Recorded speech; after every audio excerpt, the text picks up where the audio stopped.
Jean-François Six s'est toujours intéressé aux incroyants. Lui-même converti à 19 ans, sa démarche l'a amené à se questionner sur l'incroyance et la foi qui ne sont pas, d'après lui, ce qu'on croit. Il est interviewé chez lui, à Paris, par Marcel Brisebois. Jean-François Six, est-ce que vous vous sentez à l'aise dans l'Église d'aujourd'hui? Oui, plus que jamais. C'est peut-être paradoxal ou ça vous paraît paradoxal? Ça me paraît paradoxal. Oui, oui, parce que, voilà, je suis prêtre depuis 25 ans. Je crois que assez rapidement quand même, j'ai pensé que je ne voulais absolument jamais m'identifier à ma fonction. Je ne suis pas le prêtre, je ne suis pas un autre Jésus-Christ. Je suis un prêtre dans l'histoire de l'Église, dans l'ensemble de l'histoire de l'Église, c'est-à-dire à un moment donné. Quand j'ai été ordonné prêtre, on était quand même au temps de Pie XII, et je me disais, j'avais fait le pas. J'avais essayé d'être historien en me disant peut-être que dans 50 ans, je verrai une certaine évolution de l'Église. Et puis 5 ans après, il y a eu le Concile. Et je crois qu'il y a quelque chose là qui est irréversible. Et qui, entre autres, a fait saisir à un certain nombre de chrétiens, de catholiques, qu'il y avait une liberté du Christ à laquelle participer. Alors, je me sens un être libre. Je ne suis pas en accord avec un certain nombre de positions de tel ou tel théologien, de tel ou tel évêque, du pape même actuel sur certains points. Mais je sais que j'ai à être libre, que nous sommes dans une église, un ensemble, c'est le peuple de Dieu, où c'est vraiment comme un orchestre où nous avons des instruments différents et des voix différentes. J'aurais eu tendance, il y a peut-être 40 ans, 30 ans ou 40 ans, si j'avais été prêtre il y a 30 ans ou 40, il y a 40 ans ou 50 ans, à entrer dans un moule et simplement à appliquer d'une manière peut-être, et très bien, avec beaucoup de sincérité, mais de manière peut-être un peu fonctionnaire, des directives. Tandis que là maintenant, et j'ai entendu un jour le père Aroup, et que j'admire beaucoup. Le général des Jésuites. Oui, je l'ai entendu un jour, il y a une dizaine d'années, disant « L'obéissance aujourd'hui, c'est de prendre des initiatives ». Et je me sens très profondément maintenant dans l'Église, un parmi d'autres, mais devant prendre les initiatives que l'Esprit Saint dit à ma conscience. Si vous voulez, il y a une place maintenant de l'Esprit Saint dans l'Église, pas uniquement en haut pour l'infaillibilité pontificale, parce qu'elle s'exerce quand même extrêmement rarement dans l'Église, mais je crois une place de l'Esprit Saint qui souffle partout, et même qui souffle autre part encore que dans l'Église. J'étais très très frappé d'une parole du pape Paul VI quand il a rencontré en 1967, si je me souviens bien, le patriarche Athénagoras. Ils se sont rencontrés et on aurait pu penser qu'ils allaient parler de problèmes d'église, d'abord et avant tout. Or, il a été question de l'incroyance. Et Paul VI a eu cette phrase, l'Esprit Saint nous parle à nous, aujourd'hui, Église, tout particulièrement à travers l'incroyance de tant et tant de nos contemporains. Voilà quelque chose qui était oublié. Moi, je suis obligé de dire que dans ma vie de prêtre, depuis 25 ans, et surtout depuis une quinzaine d'années, où je rencontre beaucoup d'incroyants, où j'ai rencontré beaucoup d'incroyants, je suis certain que l'Esprit Saint a parlé à ma foi, et je crois m'a fait voir un certain nombre de choses que je n'avais absolument pas vues, à travers la rencontre d'un croyant. Alors, je voudrais vous demander justement, qu'est-ce que vous appelez incroyance et qu'est-ce que vous appelez foi, puisque selon vous, c'est le titre d'un de vos derniers ouvrages, l'incroyance et la foi ne sont pas ce qu'on croit.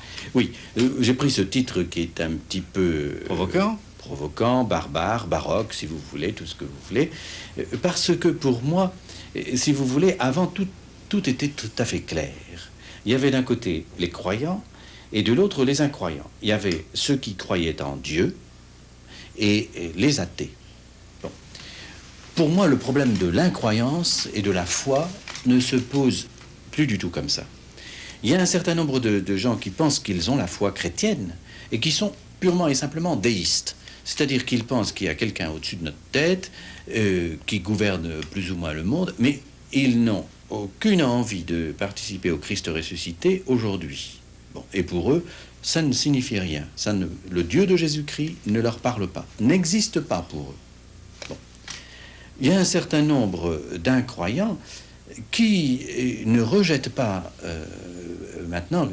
qui ne rejette pas Dieu, qui sont, parce que pour moi l'essentiel de l'incroyance d'aujourd'hui, ce n'est pas l'athéisme, ce n'est pas le militant athée qui nie Dieu, c'est beaucoup plus ce qu'on appelle l'agnostique, c'est-à-dire celui qui dit je ne sais pas, je n'ai pas les moyens pour dire et je ne veux pas me prononcer, parce que je ne peux pas dire si Dieu existe ou s'il n'existe pas.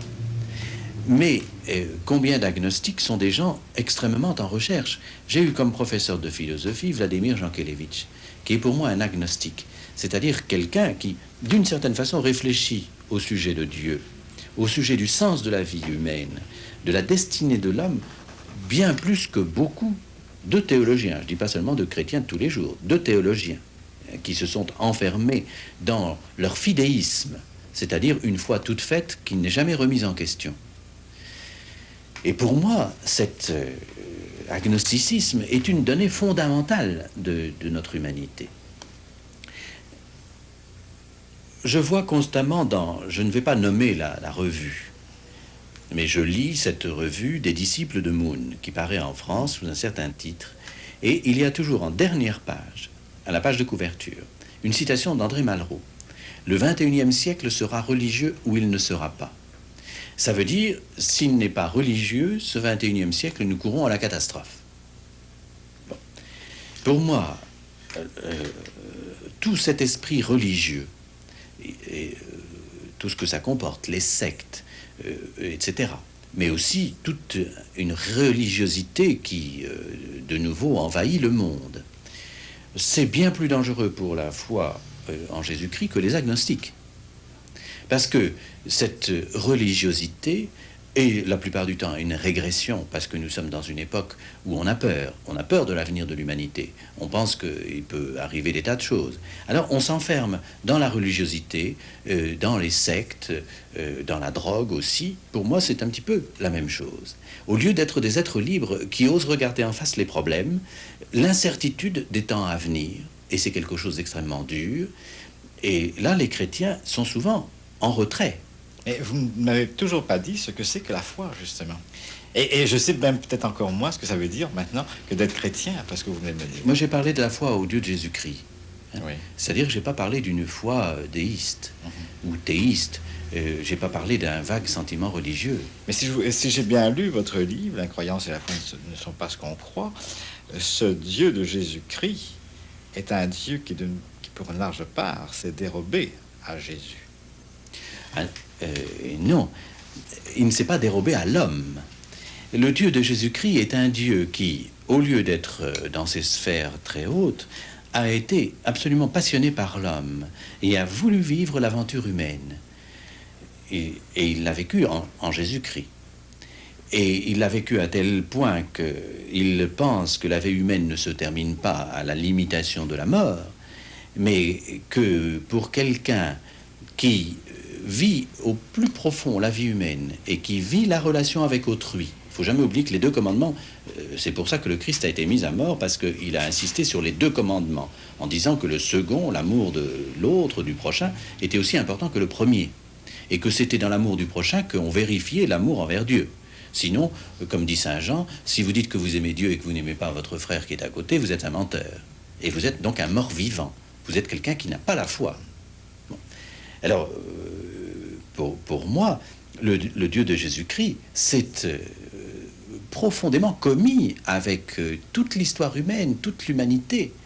S'il s'est effacé, c'est là-dessus que vous voulez insister, s'il s'est dérobé, comme vous dites, si le Christ a connu l'agonie, le jardin de Gethsémani, et mon père, un père comme l'abandonnant, ou semblant l'abandonner, c'est que le Christ a vécu toute la condition humaine. Le Christ aurait-il connu le doute? Le Christ n'a pas connu l'incroyance. C'est-à-dire qu'à l'intérieur même de cette nuit extrême, une nuit que, par exemple, Thérèse de Lisieux a vécue, la plus grande mystique des temps modernes, comme a dit Pie XI, les 18 derniers mois de sa vie ont été dans ce tunnel-là. Mais elle n'a pas perdu la foi. Mais elle a été vraiment dans un tunnel. Le Christ a été dans un tunnel. Il n'a pas pour autant quitté la foi. Il n'a pas douté de Dieu. Il n'a à aucun moment, alors même que Dieu était absent, il n'a à aucun moment pensé que Dieu était un être vengeur, tyran, sadique, comme on l'a constamment montré dans la théologie, où on montrait Dieu comme un tyran. J'ai fait pendant 2 ans des cours à l'Institut catholique de Paris, en doctorat de théologie, qui étaient sur ce thème-ci. La présentation d'un Dieu vengeur, donc qui attend l'homme au tournant, qui demande des comptes, etc., et qui veut la mort de son fils, cette représentation-là comme étant la cause première de l'incroyance dans les temps modernes. Et je crois vraiment que c'est la cause première, cette présentation du Dieu de Jésus-Christ comme étant quelqu'un qui veut la mort de l'homme, qui en veut à la peau de l'homme, qui veut des sacrifices, etc. René Girard aurait beaucoup de choses à dire là-dessus. C'est une présentation absolument trompeuse à l'encontre même du message du Christ. Alors la grandeur du Christ a été que, se trouvant devant les chefs religieux qui représentaient Israël, étant rejeté par tous, il a continué de pardonner, c'est-à-dire d'aimer autrui et de ne pas rejeter autrui. Et il a continué de penser que Dieu, son Père, était un être de bonté, et non pas ce tyran sadique dont on parlait. Alors, il n'a pas été incroyant, et il n'a jamais douté de Dieu. Bon. Pour moi, je vois des hommes qui sont incroyants et qui continuent de penser que la vie est bonne, malgré les injustices, malgré... Mais j'ai connu de près, ayant des membres de ma famille juifs qui sont morts en camp de concentration, j'ai vu ce que c'était en 1945 et le drame que ça a comporté. Et un philosophe comme Emmanuel Lévinas, qui est juif, pose constamment le problème, pourquoi Auschwitz et où Dieu était-il? Et il continue de vivre la foi, sa foi hébraïque, dans cette perspective, où Elie Wiesel qui pose constamment la question. Et pour moi, je vois des incroyants qui continuent de penser que l'homme a de quelque chose de bon en lui, que la vie vaut la peine d'être vécue, et qu'on a à combattre les injustices au lieu de s'enfermer, de se terrer et de ne pas se préoccuper des autres. Et pour moi, je vois là la trace de l'Esprit Saint, bien sûr, même chez les incroyants. Je sais pas si... Moi, je suis toujours très, très frappé. Je relis souvent Matthieu 25. Vous savez, le fameux Matthieu 25. Alors, la fin du monde. Comment? La fin du monde. La fin du monde, le jugement dernier. Alors, il y a le Christ, et il y a il y a les bons et les méchants, là, comme on dit dans les prédications. Et quand je regarde de près, on voit que à certains, Jésus dit « Venez les bénis de mon Père ». Et dans ce groupe-là, il y a des gens qui disent « Mais Seigneur, tu te trompes d'adresse, il y a erreur sur la personne. On ne t'a jamais rencontré. Ce sont les incroyants. Et qui sont donc incroyants jusqu'au bout. Hein, puisque, y compris devant le Christ, ils disent « Notre identité a été l'incroyance. Nous n'avons jamais cru en toi. Nous ne t'avons jamais reconnu. Nous ne t'avons jamais rencontré. » Et Jésus dit « Mais si, j'étais en prison. J'avais faim, etc. Et c'était moi. » Bon. Et donc, c'est pas ceux qui disent « Seigneur, Seigneur », comme dit l'Évangile. C'est pour ça que j'ai voulu dire la foi et l'incroyance ne sont pas ce qu'on croit. Parce qu'il ne s'agit pas d'avoir une adhésion plus ou moins notionnelle, intellectuelle, sentimentale, affective. Il s'agit de faire la vérité, c'est-à-dire faire la volonté du Père. Et la volonté du Père, c'est de reconnaître autrui comme ayant droit à l'existence tout autant que nous. Vous critiquez certaines notions, certaines conceptions du Christ, de Jésus, etc., qui ont été véhiculées à travers les âges. Oui. Ne craignez-vous pas que dans 100 ans, un historien, théologien, étudiant la pensée de Jean-François Six, dise aussi, voilà, c'était une conception liée à une certaine culture, à une certaine époque, mais qui est aujourd'hui dépassée? Non, c'est de la théologie fiction, d'abord parce que je ne fais pas une œuvre théologique qui passera ce siècle, et la seconde raison, c'est que je crois que nous sommes justement dans un renouveau. Là, je crois que je le dis comme historien, et d'autres, bien sûr, plus grands que moi le disent, nous sommes dans une époque de renouveau où on touche de nouveau à l'évangile en tant que tel. Alors, il y a beaucoup de gens qui quittent la foi ou qui quittent la pratique parce qu'au fond, on commence à leur montrer l'évangile et que ça ne les intéresse pas tellement. Ce qui les intéressait, c'était un certain déisme rassurant. Mais l'évangile n'est pas rassurant. Il pose beaucoup plus de questions qu'il n'en résout. Alors, ça devient embêtant, ça. On est dans un renouveau évangélique, un peu comme on a commencé à y toucher au XIIIe siècle avec François d'Assise et Thomas d'Aquin, mais ça n'a pas duré. Il y a eu un certain nombre de circonstances, la grande peste, etc., qui ont fait que on a reculé. Mais c'est très très important, le renouveau évangélique tel que nous le vivons aujourd'hui. Alors, pour moi, je trouve que c'est une chance. C'est pour ça que je suis heureux d'être d'église. Parce que je me trouve, d'abord et avant tout, j'ai connu des êtres comme Louis Massignon ou Guy Riobé, qui étaient des êtres évangéliques, jusque dans la moelle des os. Et pour moi, ça a retourné ma vie. Parce que je suis né dans une petite ville jansénisante. Bon, tout le monde était chrétien, mais chrétien à la manière janséniste, avec la prédestination, etc. À 19 ans, j'ai eu un grave accident. On m'a dit que le bon Dieu m'aimait bien puisque j'allais mourir, puisque j'étais condamné. Et je n'ai plus voulu de ce Dieu-là. Et c'est ce qui m'a sauvé. Et puis j'ai rencontré des êtres évangéliques qui m'ont fait comprendre le Dieu de Jésus-Christ. Mais je ne suis pas le seul, et combien comme ça? Alors, c'est pas mon œuvre, moi j'essaie simplement d'exprimer ce que j'ai reçu d'autres et la joie que j'ai connue d'être délivré de ces faux dieux. Et ne croyez-vous pas justement que certains théologiens, on ne les nommera pas, mais du 19e ou du 18e, se voulaient aussi fidèles à l'Évangile? Oui, mais je crois que là, nous sommes toujours... l'Église est dans l'histoire. Elle n'est pas du monde, mais elle est dans le monde. Alors, on commence quand même à voir, par exemple, que sur le plan de la morale, sur le plan de la morale, quand on parle constamment de la morale sur un plan théologique, moi je veux bien, mais on s'est inséré au 3e, 4e siècle dans la plus haute morale de l'Antiquité, qui était le stoïcisme. Et l'ensemble de la morale que l'Église prône aujourd'hui est cette morale stoïcienne, qui pour moi n'a pas énormément de choses à voir avec l'Évangile et avec la liberté du Christ. Alors, il a fallu des siècles et des siècles, enfin, on a été embarqué là-dedans pendant des siècles et des siècles. Nous avons été embarqués dans la contre-réforme, Jean Delumeau l'a très bien montré dans ses livres, et c'est très très passionnant. Je viens de faire un Vincent de Paul, je vois dans ce XVIIe siècle comment on a coincé les gens. Bon. Et on met beaucoup de temps à s'en remettre. Alors c'est passionnant quand on arrive à une époque où Jean XXIII arrive comme pape et qu'il y a d'un seul coup une liberté qui naît.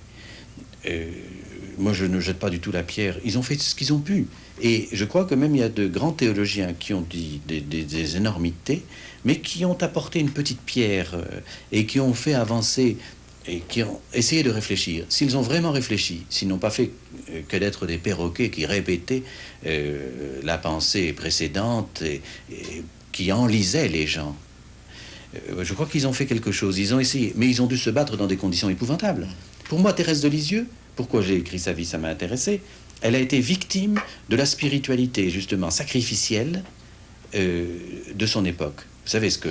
Elle est entrée au Carmel et on lui donnait comme spiritualité qu'il fallait que, d'une certaine façon, elle connaisse les plus grandes souffrances et qu'elle fasse les plus grands sacrifices pour mériter que les pécheurs soient sauvés.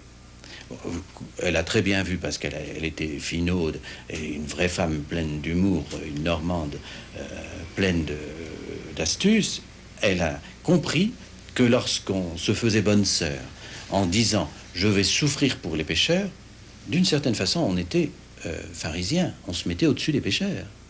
Elle a dit « je veux être à la table des pécheurs ». Elle a dit de toute ma vie, à la fin de sa vie, de toute ma vie, je n'ai fait aucun sacrifice. Elle était sur son lit de mourante, quelques semaines avant sa mort. Sa sœur passe à côté d'elle et la voit souffrir et lui dit « oh, que vous êtes en train d'acquérir des mérites pour le ciel ». Et elle a ce mot extraordinaire « j'espère bien que je me présenterai à Dieu les mains vides ». Bon. Thérèse de Lisieux, pour moi, est la marque d'un renouveau évangélique non sacrificiel, d'humour et de liberté chrétienne extraordinaire. Oui, là vous parlez d'un cas d'une des plus grandes saintes, vous avez dit, de notre époque. Vous parlez d'une mystique. Il y a une chose quand même qui m'étonne un peu, c'est que dans ce livre dont nous parlions tout à l'heure, l'incroyance et la foi ne sont pas ce qu'on croit, vous allez jusqu'à dire tout chrétien est un mystique. Ah oui, ça pour moi c'est très très important. Parce qu'un mystique, c'est quelqu'un qui a le sens du mystère. Je lisais l'autre jour un bon philosophe, Edgar Morin, puis j'ai eu la chance de le rencontrer parce que le Seuil faisait une petite rencontre et puis on s'est retrouvés. Et je lui avais dit que ça m'avait frappé, son dernier livre, Pour sortir du XXe siècle. Et alors il disait ceci, vraiment aujourd'hui, l'essentiel pour être philosophe comme pour vivre la vie de tous les jours, c'est apprendre à vivre avec ses incertitudes. Apprendre à vivre avec ses incertitudes. Le théologien, le faux théologien, il sait tout. Hein, il a réponse à tout. Il a des catégories, on tire sur la ficelle, on a la réponse. C'est un ordinateur ambulant. Bon. Banque de données chrétienne, et puis pour toutes les situations. Pour moi, c'est l'inverse de la foi chrétienne. Le mystique est quelqu'un qui, j'allais dire, frappe à la porte constamment de ce Dieu qui sera toujours mystère. Au ciel, on ne va pas posséder Dieu, on ne sera pas le bon Dieu. On va continuer à s'approcher de son mystère. Quand deux êtres s'aiment énormément, quand ils connaissent entre eux une grande aventure d'amour, ils savent très très profondément qu'ils sont mystères l'un à l'autre. Gabriel Marcel a défini l'amour, et je trouve ça, c'est comme pour la foi et pour l'amour envers Dieu. Il dit que l'amour est une ardente et réciproque interrogation. Je pense qu'entre Dieu et l'homme qui est à l'image de Dieu, qui est un être libre comme Dieu, dans la transcendance de Dieu, c'est le nom de la liberté de Dieu, eh bien, il y a une ardente et réciproque interrogation. C'est pour ça que Dieu s'est fait homme, parce qu'il voulait l'interroger sur son terrain. Bon. Alors cette ardente et réciproque interrogation, c'est ça la mystique. Un vrai mystique, c'est quelqu'un qui jamais ne s'assied. C'est tout le temps quelqu'un qui est en train de tourner ça dans sa tête et dans son cœur, qui se dit, et qui lit donc les évangiles dans ce relationnel avec Dieu à travers le Christ. Alors, tout chrétien est un mystique. Mais vous dites aussi que tout chrétien est un incroyant. C'est qu'il est un incroyant, dites-vous. Oui, parce que tout chrétien sait qu'il n'est pas le bon Dieu. Et l'Église elle-même s'est prise pour le bon Dieu, jugée de la prétention et du pharisaïsme à un certain moment, et c'est très pénible. Bon, un chrétien n'a pas à se prendre pour le parfait croyant. Avant, je disais ça tout à l'heure, on était croyant ou bien on était incroyant. Mais on appelait les incroyants les mécréants, les mauvais croyants. Et les mécréants, c'était justement les gens qui n'étaient pas honnêtes, etc. Parce que quand on ne croyait pas en Dieu, par le fait même, on était malhonnête. Bon, on a prouvé par le concret que c'était quelquefois bien autrement.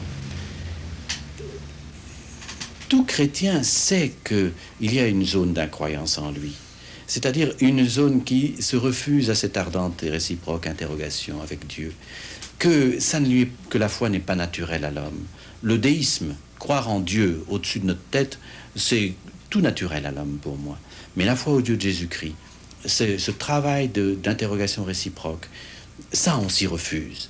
Et je crois que dans notre époque, beaucoup de chrétiens se refusent à cette mystique et à reconnaître, parce que s'ils étaient véritablement chrétiens, ils diraient la prière que des gens ont dit devant le Christ, et le Christ était complètement à ce moment-là en admiration.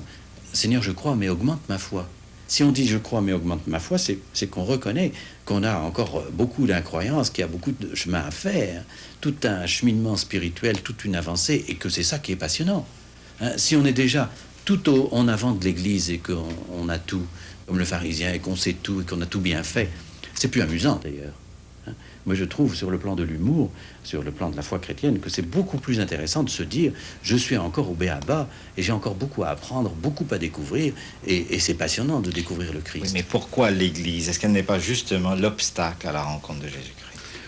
L'Église, avec un grand E, mais c'est l'ensemble du peuple de Dieu. Il y a dans l'Église des gens qui sont obstacles et des structures qui sont obstacles.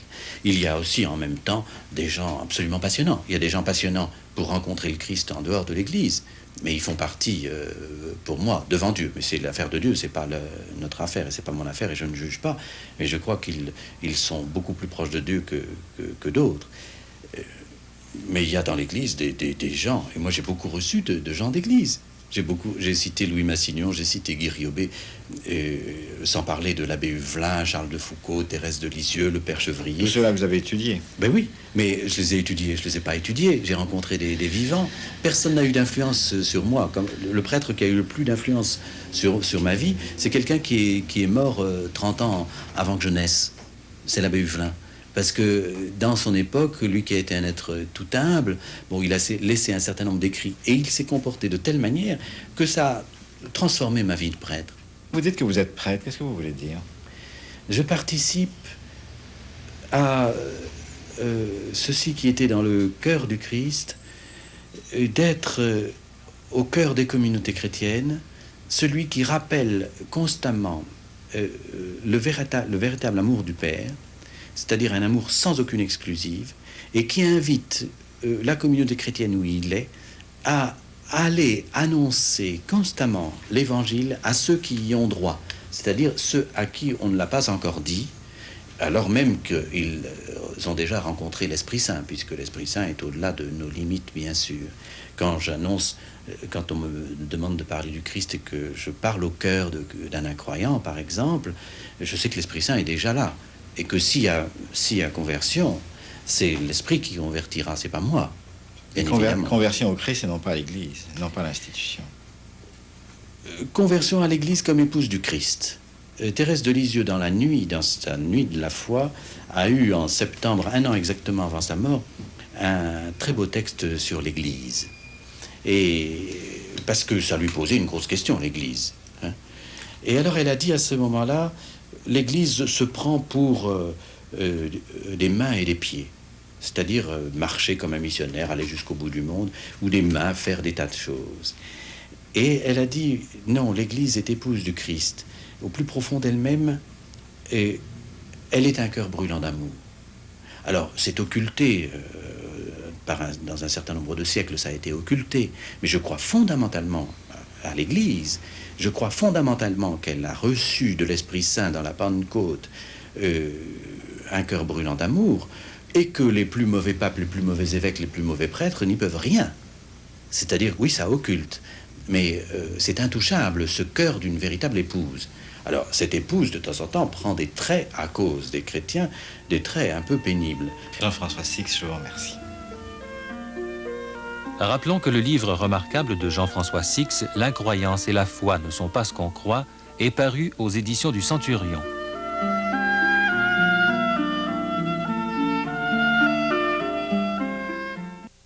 La semaine prochaine, dans le cadre des célébrations du 20e anniversaire de Rencontre, nous vous invitons à revoir lundi soir le grand historien du Moyen-Âge, Georges Duby. Puis mardi, nous reverrons cet avocat devenu aumônier de prison, le père Philippe Maillard. Enfin, mercredi, une émission consacrée à Dieu et les femmes avec Monique Hébrard.